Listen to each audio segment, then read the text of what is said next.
নমস্কার বন্ধুরা, তোমরা সবাই কেমন আছো? আশা করি সবাই ভালো আছো।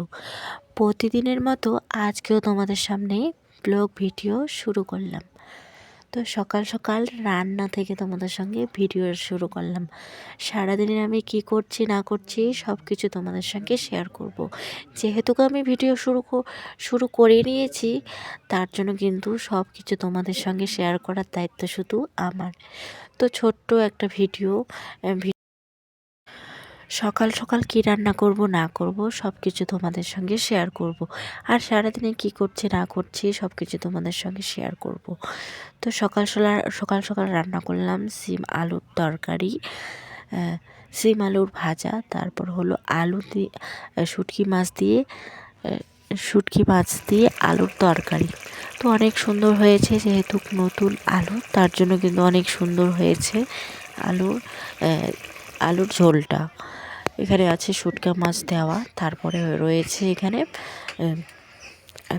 এখানে রয়েছে ধনেপাতা। তো অনেক সুন্দর হয়েছে। তারপরে দেখো সকাল সকাল কিন্তু এদিকে রান্না বান্না শেষ হয়ে আমার মেয়ে কিন্তু বসে পড়েছে খেতে। তো যাই হোক, ওকে আমি কিন্তু খেতে দিয়ে দিয়েছি। ও কিন্তু এখানে বসে বসে ভাত খাচ্ছে। তো তুলে দেখো কত সুন্দর করে বসে খাওয়া দাওয়া করছে। বলে, মা আমাকে জল খাওয়াই দাও। তো আমি জলটাও খাওয়াই দিলাম। এখন কিন্তু চুপ করে বসে বসে খাচ্ছে ভাত। তো ওর ভাত খাওয়া কমপ্লিট হয়ে যাক, আমি ওই ঘরের কাজটা সেরে নিই। দেখো, ওর যেহেতু খাওয়া দাওয়া এদিকে শেষ হয়ে গেছে, তার জন্য কিন্তু আমি ঘরটাও পরিষ্কার করে নিলাম। আমার বরের কাণ্ড দেখো তো, ও নাকি টাকা হারিয়ে ফেলেছে। তার জন্য কিন্তু পুরো বিছানাটায় ঝাড়া হলো। পুরো বিছানাটায় ঝাড়াঝাড়ি করার পরে তারপরে কিন্তু বিছানার তলে ছিল টাকাটা পড়ে। বাড়িতে যদি টাকা হারিয়ে যাওয়ার কথাটা শুনি তাহলে কিন্তু খুবই খারাপ লাগে, টেনশনটা লাগে। আগে আবার কি, যে এত কষ্ট করে কাজ করে কর্ম করে টাকাটা নিয়ে আসার পরে হারিয়ে গেল, কে না কে নিয়ে নিল, এরকম কিন্তু একটা মনে প্রশ্ন কিন্তু আসে। তার জন্য কিন্তু বরমশাইকে বললাম, আমার কাজটা পড়ে থাক, সুন্দর করে সাজিয়ে নিয়েছি তো কী হয়েছে, তুমি পুরো বিছানাটায় ঝাঁট দিয়ে দেখো টাকাটা তুমি কোথায় রেখেছো, একটু মনে করো। তারপরে বরমশাই বলে, হ্যাঁ বিছানার তলে রেখেছি, সারা বিছানাটায় পরিষ্কার করে দেখি, যদি ওখানে রেখেছি তাহলে ওইখানে হয়তো পাইতে পারি। রাতে যেহেতু ভয়েসটা দিচ্ছি, তার জন্য কিন্তু মেয়ে আমাকে বারবার বলছে, মা মা মা আমার ঘুম পাইছে, আমাকে ঘুম পাঠাও। তো ঠিক আছে, একটু হয়তো কোথার আওয়াজটা আসতে পারে, তার জন্য কিন্তু করার কিছু নেই, একটু ভয়েসটা আর কি উঠেছি। তার মধ্যে কিন্তু আমি বিছানাটা একটু একটু করে কিন্তু পরিষ্কার করছি। কাঁথা কম্বল যতগুলো আছে সবগুলো কিন্তু আমার দেওয়া হয়ে গেছে। এখন শুধু উপরে একটা কম্বল দিব, ছোটোখাটো কম্বল, আগের কম্বল আর কি, আমার শাশুড়ি মায়ের কম্বল, শাশুড়ি মায়ের ঠাম্মি শাশুড়ির আর কি কম্বল ছিল, ছোটো মোটো কাঁথা, ওগুলো কিন্তু আমি বিছিয়ে দিব। তারপরে দেখো এদিকে কিন্তু আমি এটা কিন্তু লুঙ্গি, এটা নিয়ে আসছি ক্যারল থেকে। যখন আমার বর বাইরে থাকতো তখন কিন্তু এগুলো ক্যারলে যেহেতু লুঙ্গি এগুলোই পরে, তার জন্য কিন্তু এগুলো কয়েকটা কিনে নিয়ে আসছিলো। শ্বশুরমশাইকে কয়েকটা দিয়েছিল, আর কয়েকটা ওর কাছে আছে, 3-4টার মতো এর কাছে আছে। তারপরে দেখো বেডশিট কিন্তু আমি চেঞ্জ করে দেব, সাদা কালারের বেডশিটটা আর কি বিছানায় পেতে নেব। তো এটা আমার কয়েক বছর হলো, যখন আমার নতুন বিয়ে হয়েছে তখন কিন্তু এটা কেউ হয়তো গিফট করেছে। কয়েকটা ছিল আর কি বিয়ের গিফট, 16-17টার মতো ছিল, কিন্তু আস্তে আস্তে আর কি কয়েকটা আছে, এখন বর্তমানে 4-5টার মতো বেডশিট আছে।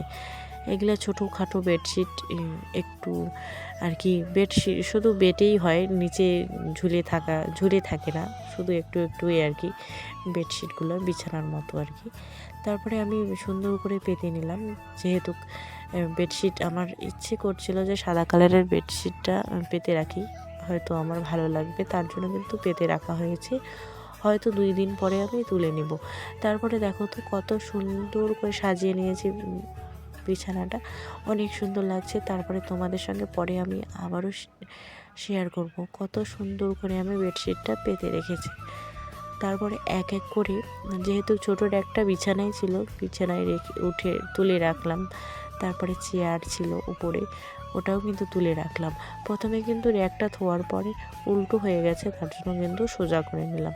তারপরে এগুলা ক্যাথা যে তোমরা দেখছো, এগুলা কিন্তু মেয়ের আমার ছোটোবেলাকার, এখন তো বড় হয়ে গেছে, ওগুলা ক্যাথার তো কোনো প্রয়োজন হয় না। তার জন্য কিন্তু ওগুলো যখন মেঝেতে পেতে এখন খেতে খুবই সুন্দর ভালো লাগে, মেঝেতে বসে বসে। আর ডাইনিং টেবিলে বসে দিনের বেলা খাই, রাত্রেবেলা আর তেমন খাওয়া হয় না ডাইনিং টেবিলে।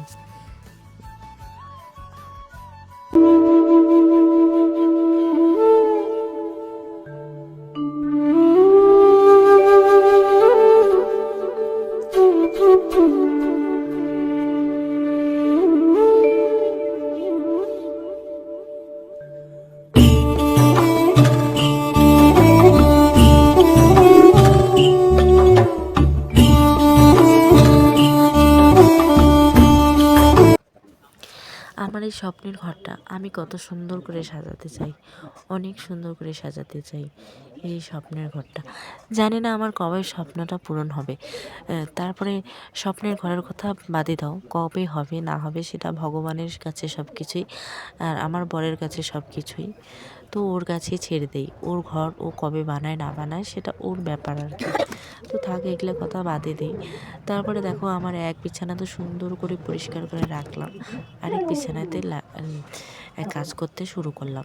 দেখো সারাদিনে কিন্তু আমি রান্না বান্নার কাজ বাজ, মোছামুছি, তারপরে হলো এগুলা বিছানা পাটি পরিষ্কার করা, এগুলাই কিন্তু আমার কাজ। সব সময় চাই আমি সুন্দর করে রাখতে ঘরটা, আমার স্বপ্নের ঘরটাকে আমি সুন্দর করে রাখতে চাই। সেটা যেরকমই ঘর হোক না কেন, পাকা বা কাঁচা, দুইটাই সমান আর কি। আমার পাকা ঘর হলো আমি সুন্দর করে সাজিয়ে রাখবো, আমার কাঁচা ঘর যে আছে আমি তবুও সুন্দর করে সাজিয়ে রাখবো। তো যাই হোক, আমি বিছানার কিন্তু এক একটা করে বিছানার চাদরগুলো পরিষ্কার করে রাখছি। এদিকে ধরে নাও দুইটা কম্বল, তারপরে একটা আমার শ্বশুরের শাশুড়ির আর কি আগের কম্বল আমাকে যেহেতু দিয়েছে, তার জন্য কিন্তু আমি যত্ন করে ঘরে রেখেছি। কয়েকটা ক্যাথাও আছে, তোমাদের সঙ্গে হয়তো শেয়ারও করেছি আমি। তো যাই হোক, এদিকে কিন্তু আমি উঠে বিছানাটা পরিষ্কার করছি, ঝাড় দিব, ঝাড়ু দিয়ে তারপরে কিন্তু সুন্দর করে রাখবো পেতে। তারপরে এদিকে দেখো টিনগুলো কিন্তু অনেকটাই আগের আগের টিন, আগের ঘর। এটা কিন্তু সরকারি হয়, সরকারি ঘর। তো জানি না কবে আর সরকার আমাদেরকে হাফ ওয়াল বা ফুল ওয়াল একটা ঘর দিবে, জানি না। তো যাই হোক, এদিকে বক বক করতে করতে কিন্তু আমার এদিকে সন্ধ্যাবেলা না, তখন হয়তো 10:30টার মতো বাজে। তো এদিকে চাও খেয়ে নিলাম, চা। তারপর নিমকি, যেহেতু ননাসরা এসেছিলো, এসে কিন্তু চলে গেছিলো, এসে থাকার কোনো নাম নেই, থাকে নেই, মিষ্টি মুখ করে। তো রাত্রেবেলা এদিকে মাংস নিয়ে এসেছে, মাংস কিন্তু এদিকে রান্নাবান্না হচ্ছে। আমরা কিন্তু চলে গেছিলাম ব্যাংকে, ব্যাংক থেকে এসে সন্ধ্যাবেলা এখন রান্নাবান্না করছি। তো রান্নাবান্না আজকে যেহেতু মাংস রান্না করা হবে, বড়মশাই যেহেতু মাংস নিয়ে আসছে, তার জন্য কিন্তু আমি আজকে রান্না করব মাংস। তারপরে দেখো তো রান্না করার সময় আমাকে কতটাই না ডিস্টার্ব করছে। তো কী করব, নিজের বাচ্চা হয়, এটুকু সহ্য করা তো আমাদের অধিকার। তো আজকের মতো এখানেই থাক, আবারও দেখা হবে তোমাদের সঙ্গে নেক্সট ব্লগে। তোমরা সুস্থ